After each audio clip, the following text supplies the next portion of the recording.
오늘 저희가 함께 본문으로 읽은 이 히브리서 말씀은 그러므로라는 접속사로 시작하는 것으로 보아 일종의 결론처럼 앞에서 등장하는 히브리서 내용을 정리하고 또 마무리하는 절이라고 볼 수 있는데요. 만약 좀 이 이야기를 들으면서 그렇다면은 4장 14절이 결론이라면은 그 앞에 등장하는 내용은 무슨 내용인가? 히브리서 4장 전반부에서는 어떠한 내용이 언급되어지고 있는가라고 물으신다면 그 내용은 바로 고난입니다. 다시 말해 오늘 우리가 함께 읽은 이 본문은 고난 앞에 서 있는 그리스도인들을 위한 히브리서 저자가 내리고 있는 결론이라고 볼 수 있는 것입니다.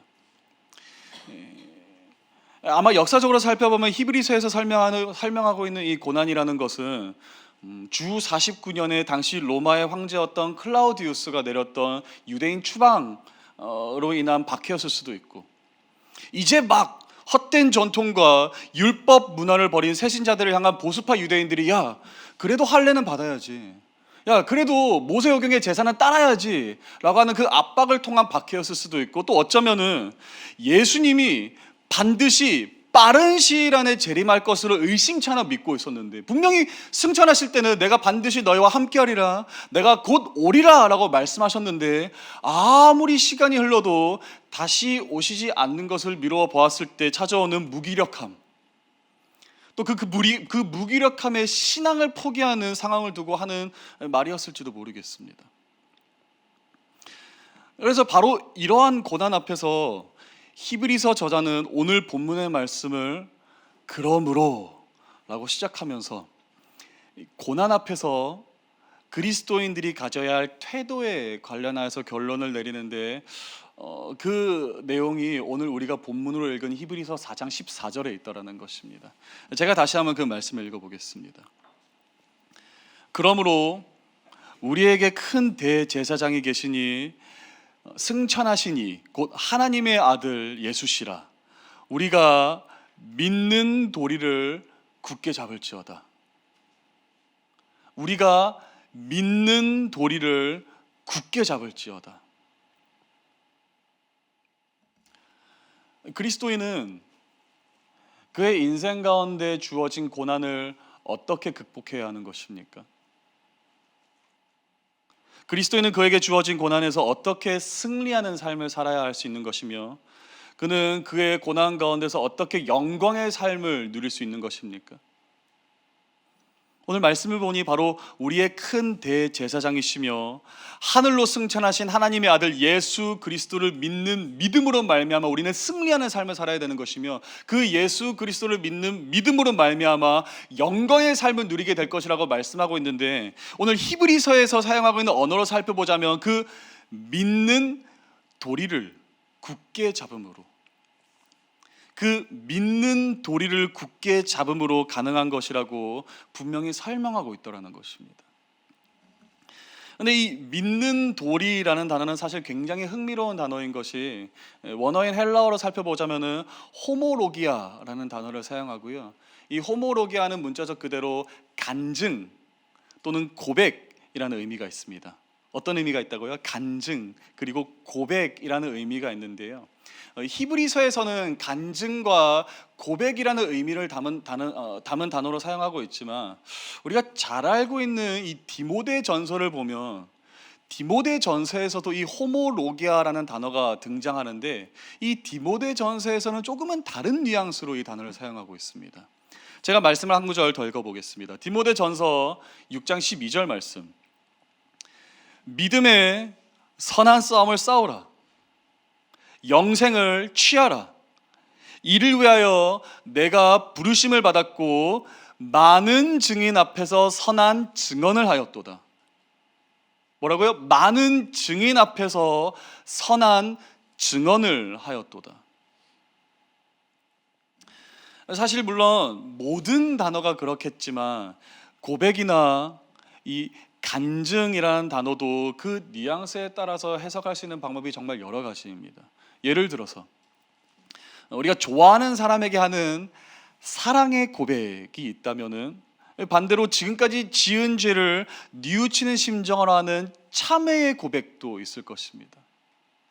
근데 디모데전서는 이 호모로기아라는 단어를 증언이라는 단어로 번역하면서, 또한 이 말씀을 보면 많은 증인 앞에서, 많은 사람과 많은 무리 앞에서 선한 증언을 하였도다라고 한 것을 미루어 봤을 때, 마치 내가 알고 있는 무언가를, 내가 믿고 나의 신앙으로 삼은 무언가를 많은 사람 앞에서 고백하는 행위다라고 설명하고 있는 것입니다. 무엇이요? 이 호모로기아라는 단어를, 히브리서 4장에서 사용하고 있는 이 믿는 돌이라는 단어를 많은 사람 앞에서 나의 신앙을 고백하는 행위로서 설명하고 있다는 것입니다. 그래서 히브리서를 전문적으로 연구하는 학자들은 이 4장에서 발견하는 믿는 도리라는 단어를 해석할 때, 아마 새신자들이 세례를 받을 때 배우고 고백한 신앙 고백이 아니었을까 추측해 보기도 합니다. 마치 오늘날 저희가 세례를 받기 위해 몇 주간에 걸쳐 공부하는 교리 문답처럼 말입니다. 재미있는 거죠. 다시 말해 히브리서는 무엇이라고 말씀하고 있는 것이냐면은, 그리스도인은 어떻게 그의 역경을 극복하는가? 그의 인생 가운데, 그의 삶 가운데 찾아오는 고난을 어떻게 극복해야 되는 것인가? 우리의 신앙 고백으로, 우리의 믿음의 고백으로, 그 믿는 도리로 말미암아 그리스도인은, 신자는 인생에 찾아오는 역경을 극복하게 된다라는 것입니다. 약 3세기쯤에 집필된 사도전승이라는 문서가 있는데요. 그 문서를 좀 살펴보면 당시 이 3세기쯤 초기 교회 새신자들이 세례를 받기 위해 무엇을 해야 했는지를 아주 잘 설명하고 있습니다. 먼저 이 세례를 받기 원하는 성도가 있다라면은, 저희 높은 뜻 푸른교에서는 한 달에 걸쳐서 열심히 교육을 받지만, 그 당시에 세례를 받고자 하는 교인들은 2년에서 3년간 세례 교육을 받았다고 합니다. 당시 문화와 사회적 분위기를 살펴보면 그리스도인이 된다라는 것은 인생 전부를 걸어야 할 정도로, 나의 목숨을 걸고, 나의 목숨뿐만 아니라 내 사랑하는 이들의 목숨까지 걸어야 하는 그런 남다른 각오가 필요했기 때문에 그만큼 교육에 철저할 수밖에 없었을 것 같습니다.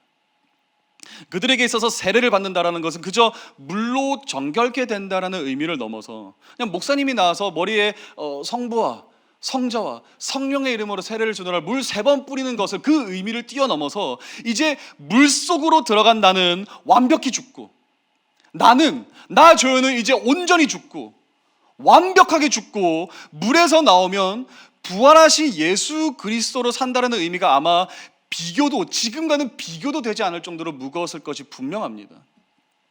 그래서 그렇게 오랜 시간을 교육받은 신자는 2년에서 3년간 열심히 세례 교육을 받다가 비로소 부활절 전날 밤까지 기도하며 말씀을 읽으며 열심히 자기의 마음을 정돈을 하다가,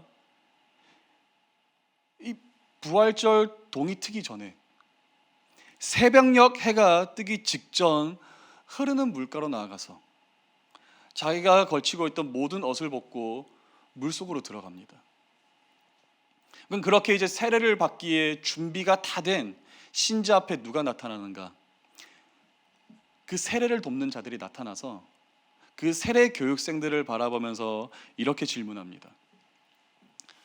당신은 전능하사 천지를 만드신 하나님 아버지를 믿습니까? 그러면 대답합니다. 네, 믿습니다. 그러면 그 교육생은 물속에 완전히 넣어졌다가 다시 일으켜 세워집니다. 그리고 다시 묻습니다. 당신은 그 외아들 우리 주 예수 그리스도가 하나님의 아들이심을 믿습니까? 네, 믿습니다 라고 고백하면 그는 다시 물속에 완전히 넣어졌다가 다시 일으켜 세워집니다. 그리고 마지막 질문이겠죠. 당신은 성령을 믿으며 몸이 다시 사는 것과 부활을 믿습니까? 네, 믿습니다 라고 고백할 때 그는 다시 한번 물속에 완전히 넣어졌다가 이렇게 세워지며 동시에 환희로 가득한 다른 성도들의 축복을 받으며 비로소 인생의 첫 성찬에 참여할 수 있게 됩니다. 이것이 바로 오늘날 우리가 알고 있는 초기 교회 세례 현장의 모습이었다는 것입니다.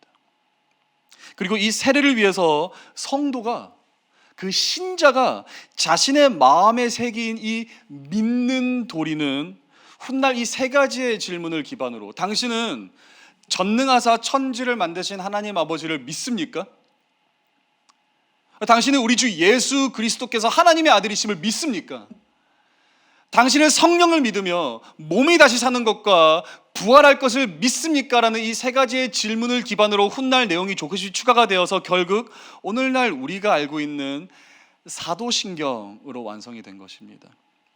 다시 말해 이 사도신경이라는 것은 당시 신자들에게 있어서는 절대 그저 하나의 따분한 예배 순서가 될 수가 없었던 것이, 그들은 이 사도신경을 통해 그들의 정체성을 발견하는 사람들이었으며 그들에게 국가적으로 쏟아져 내리는, 로마의 황제가 작정하고 그들에게 쏟아져 내린 수많은 역경과 고난 속에서도 그들이 흔들리지 않을 수 있었던 이유는, 비록 상황과 환경은 끊임없이 변하고 그들을 내팽겨치고 버릴지라도 그들 안에는, 신자의 마음 안에는 풀은 마르고 꽃은 시들어도 절대 변하지 않을 그 믿음의 도리, 전능하신 하나님, 그 아들과 성령을 향한 자신의 신앙 고백이 있었기 때문입니다. 그리스도인들이란 바로 그런 사람들을 두고 말하는 게 아니겠습니까?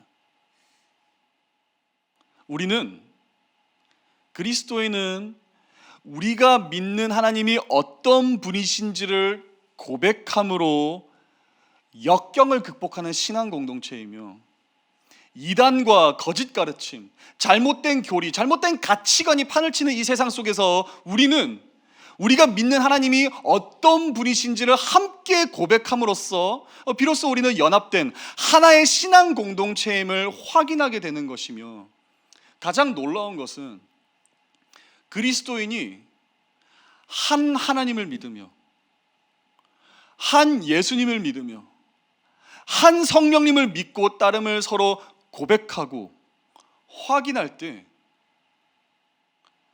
하나님께서 가장 큰 영광을 받으시더라는 것입니다.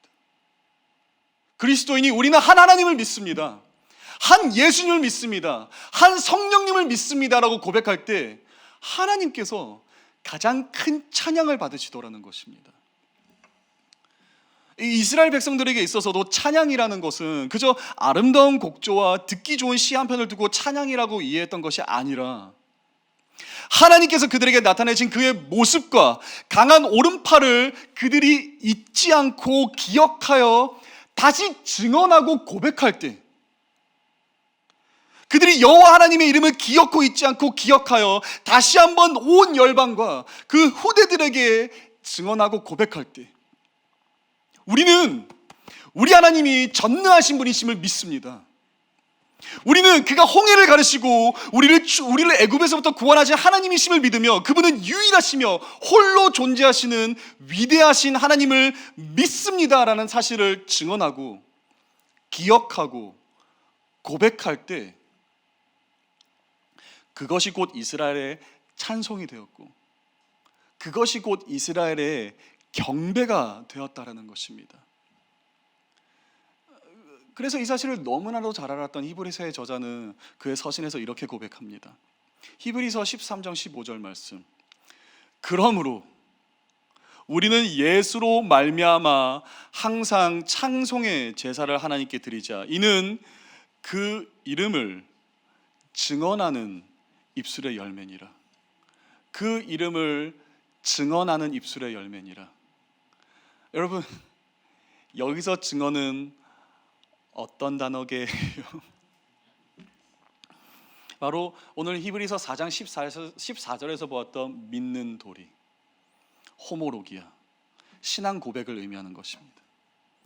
즉 하나님을 고백하고 그분을 향한 우리의 믿음을 고백하는 것이야말로 하나님께 드리는 최고의 찬송이자 찬양이 되는 것과 같이 하나님을 향한 우리의 믿음을 체계적으로 정리한 이 사도신경은 그저 주일 아침마다 성도들이 함께 외우는 주문이 아니라 사람이 하나님께 올려드릴 수 있는 최고의 찬양이 되는 순간이며 최고의 찬송이 되는 순간이며 우리는 이 찬양을 통하여서 이 찬양이라고 불리는 우리의 신앙 고백을 통하여서 비로소 역경을 극복하고 세상에 승리하는 믿음의 공동체 교회가 되는 것입니다. 그래서 이 개신교 안에서 한 형제인 성공회의 예배를 살펴보면 우리는 무엇을 믿는 공동체인지, 우리는 누구를 믿는 공동체인지 그 고백의 순간을 보다 강조하기 위해 성공회에서는 이 사도신경의 시작을 저희처럼 전능하사 천지를 만드신 하나님 아버지를 내가 믿사오며 라고 시작하지 않습니다. 물론 이것도 정말 아름다운 번역이고 정말 멋진 시작이기도 하지만 성공회는 보다 우리의 고백이라는 이 요소가 더 강조될 수 있도록 이 사도신경을 어떻게 시작하는가 살펴봤더니 이 강력한 두 단어로 시작하더라는 것입니다. 나는 믿나이다. 나는 믿나이다. 전능하신 하나님 아버지, 하늘과 땅의 창조주를 믿나이다. 이것은 그저 기도문이 아니라 그저 성도들이 중언부활하듯이 외우는 주문이 아니라 우리의 신앙 고백임을, 또한 우리의 신앙 고백을 통하여서 하나님께 올려드릴 수 있는 최고의 찬송이라는 그 사실을 강조하기 위해서 나는 믿나이다라는 사실을 더욱더 우리 삶 가운데 각인되어질 수 있도록 강조하더라는 것입니다. 교회 공동체는 믿음의 공동체입니다. 우리는 우리의 능력이 아닌 그리스도를 믿는 믿음으로 의에 이르는 공동체이며 우리는 믿음으로 보이지 않는 하나님을 보고 확신하는 공동체이며 믿음으로 방주를 준비하며 믿음으로 홍해를 가르며 믿음으로 갈보리 언덕을 올라 세상이 비웃을지라도 믿음으로 좁은 문, 믿음으로 좁은 길을 걷는 믿음의 공동체라는 것입니다. 왜냐하면 이 흔들리는 세상 속에서 그리스도인은 오직 믿음으로 승리하는 사람들이기 때문이며 오직 이 믿음으로만 우리 하나님을 기쁘시게 할 수 있기 때문입니다. 그래서 저는 앞으로 우리는 무엇을 믿는 사람들인지, 우리가 믿는 분은 누구이신지, 우리의 믿음은 무엇을 그리고 누구를 향하고 있는지를 잘 담아내고 있는 이 사도신경을 좀 함께 연구하고 묵상해 보고자 합니다. 그리고 바라기는 다시 한번 우리 높은터 푸른교회 예배 가운데 우리의 믿음과 또 믿음의 고백을 통해 세상의 풍파 속에서 흔들리지 않는 성도들이 다시 일어나는 것을 보고 우리 교회는 오직 전능하사 천지를 만드신 하나님 아버지 한 분만을 믿음을 고백하고 하나님 외에는 그 누구도 우리의 고백을 받기 합당하지 않음을, 하나님 외에는 그 누구도 우리의 찬양의 자리를 빼앗지 못할 것을 고백하여 하나님 홀로 영광 받으시고 경배 받으시고 찬양 받으시는 그 예배를 우리 높은 뜻 푸른 교회 가운데 볼 수 있기를 간절히 소망합니다. 그리고 만약 성도님들께서도 저와 비슷한 마음이시라면 이것이 그저 제 개인의 바람으로 끝나는 게 아닌 우리 모두의 소원이 되기를 간절히 원하신다면 이 시간 우리가 간구해야 할 것은 한 가지라고 생각을 합니다. 마지막으로 말씀 한 가지 더 봤으면 좋겠습니다. 마태복음 16장 16절에서 17절까지의 말씀. 시몬 베드로가 대답하여 이르되 주는 그리스도시요 살아계신 하나님의 아들이시니이다. 예수께서 대답하여 이르시되 바요나 시몬아 내가 복이 있도다. 이를 내게 알게 한 이는 혈육이 아니요 하늘에 계신 내 아버지시니라. 예수님께서는 베드로에게 너는 나를 누구라 하느냐? 너는 나를 누구라고 고백하느냐? 너는 나를 누구라고 믿느냐라고 물으셨을 때 이 베드로의 답변을 들으시고 주는 그리스도시요 살아계신 하나님의 아들이시니다라는 그 고백을 들으시곤 이렇게 말씀하셨더라는 거예요. 이를 내게 알게 한 이는 혈육이 아니요 하늘에 계신 내 아버지이시니라. 이 베드로의 답변은 또한 앞으로 교회의 기초가 될 이 신앙 고백은, 이 믿음의 고백은 사실 베드로의 지혜와 경험으로 얻어진 것이 아니라 하늘에서 아버지가 허락하신 성령의 능력으로 이루어진 것이다라고 오늘 예수님은 말씀에서 이야기하고 계시는 것입니다. 다시 말해 우리의 믿음은, 우리가 매일 아침마다 우리의 힘으로 고백한다라고 생각했던 그 신앙 고백은 지금까지 우리의 힘으로 고백하고 우리의 결단으로 하나님께 고백한 것이라고 믿었던 우리의 믿음은 사실 내가 잘나서 할 수 있었던 나의 고백이 아니었더라는 것입니다. 죄로 인해 죽을 수밖에 없는 자들이 전능하신 하나님을 예배하고 찬양할 수 있는 이 은혜의 자리에 참여할 수 있는 것은 오늘 우리가 우리의 믿음을 고백하고 하나님이 나의 하나님이심을, 전능하신 하나님이 나의 아버지이심을 고백하고 그를 기쁘시게 할 수 있었던 것은 우리의 능력, 우리의 지혜, 우리의 결단, 우리의 공로가 아닌 그리스도를 통해 하늘에 계신 우리 아버지께서 우리에게 허락하신 성령의 능력이 우리 안에 충만했기 때문이라고 오늘 예수님께서는 우리에게 말씀하고 계신다는 것입니다. 우리는 우리의 능력이 아닌 성령의 능력으로 말미암아, 성령의 충만하심으로 말미암아 우리의 믿음을 고백하고 우리의 신앙을 고백하고 우리의 믿음의 도리를 굳게 붙잡는 믿음의 공동체라는 사실입니다. 그렇게 우리의 모든 삶 가운데, 그리고 우리 높은 뜻 푸른 교회 예배 가운데 성도들의 믿음이 고백되어지고 하나님의 마음을 감동케 하고 이 믿음을 통해 세상의 모든 역경과 고난 속에서도 흔들리지 않고 승리와 영광으로 살아가게 할 원동력이 되는 것은 과연 무엇이다 라고 오늘 말씀은 고백하고 있는 것입니까? 바로 성령의 충만하심이라는 것입니다. 우리가 성령으로 충만할 때 비로소 하나님이 우리의 아버지이심을, 우리가 그 예수 그리스도를 믿고 따름을, 성령이 우리에게 능력 주심을 믿고 고백할 수 있는 공동체로 거듭나게 되어진다라는 것입니다.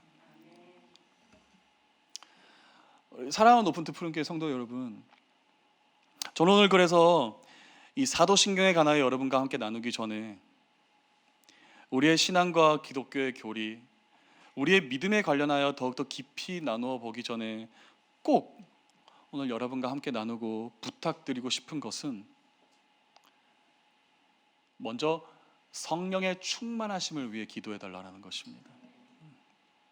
성령의 충만하심이 우리의 삶과 우리의 가족 가운데, 그리고 우리 사랑하는 높은 뜻 푸른 교회 가운데 충만하여서 이 믿음의 고백이 절대 우리의 입술에서 끊이지 아니하도록, 우리 교회 찬양 가운데서 끊이지 아니하도록, 말씀과 설교 가운데서 끊이지 아니하도록, 그리고 무엇보다 우리 다음 세대인 우리 자녀의 삶과 입술에서 멈추지 아니하도록 간절히 기도하고 중보해 주시길 부탁드립니다.